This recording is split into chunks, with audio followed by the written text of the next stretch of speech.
Hello.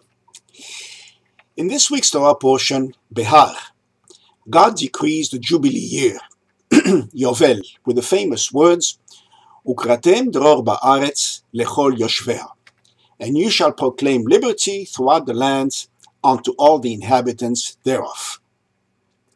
This line is found on the Liberty Bell, that iconic symbol of American freedom and independence. When we celebrate the holiday of Pesach, Passover, at the Seder table, and remember the exodus from Egypt and the transition from slavery to freedom, we recite Dayenu, a poem of 14 lines, each of which says, if God had done this for us, but had not done that, it would have been enough. For example, if God had brought us to Mount Sinai, but had not given us the Torah, Dayenu, it would have been enough. There's only one statement in the list that is not so qualified. The first, if God had brought us out of Egypt. We never say, for example, if God had kept us alive but not brought us out of Egypt, it would have been enough. That is the one non-negotiable item in the list. It's as if the Haggadah is saying, give me liberty or give me death. In fact, another name for the holiday of Pesach is Zeman Herutenu, the time of our freedom. So freedom is obviously of central importance to us. But that does not mean the word is clearly defined. So what exactly is freedom? When my son was 8, he said he was going to come to the Seder table without wearing shoes. He added that he was a free man.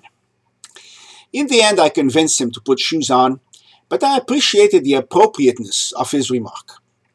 What does freedom really mean when you can't even come to the dinner table barefoot?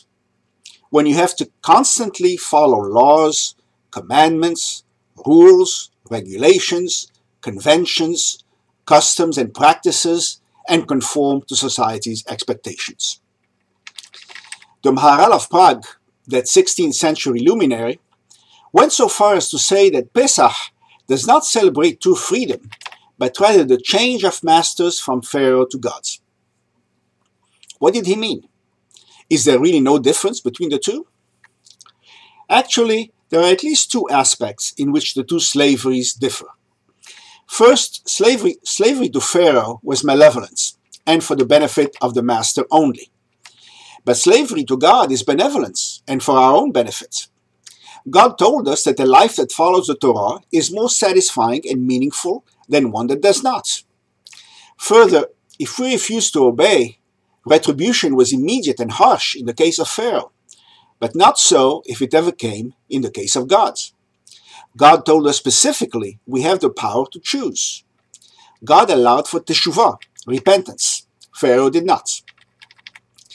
The Mishnah argues that the only true freedom is freedom of the mind. It says, quote, En ben horin ella mi she'osek betalmud Torah.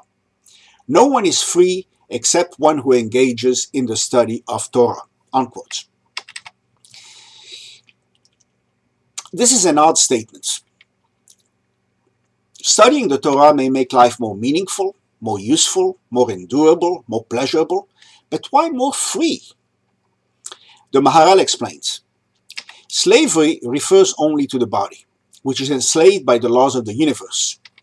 The spiritual world is not enslaved by these laws, and it is attained only by study. Whence the quote. There are no limits to how much you can let your imagination soar, to how far your thoughts can take you, to what's going on in your own head. You are completely free in that regard. So, in the end, a person is never really free. He has to worry about a multitude of material problems, and is constrained by the world around him.